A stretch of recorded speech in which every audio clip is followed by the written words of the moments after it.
Okay, so we're going to repair this dent without doing any kind of painting or body work. This is a Lexus basketball hoop, came down, and this is a really tough spot on any vehicle to repair, but we're going to use what's called the glue pulling method.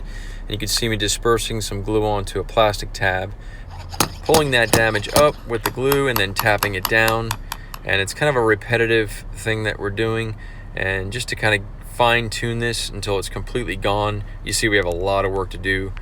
There's that deep pit in the center that is going to take a long time. The reason we're using the glue pulling method on this particular repair is because there's no access behind the area that we're working. We normally would put a tool from the backside and push the dent out, but there's no access for us to get that tool behind there, so that's why we're doing it this way.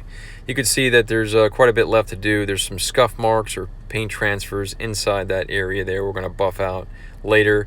Upper video is obviously showing the progress, lower video showing the final result. Thanks for watching.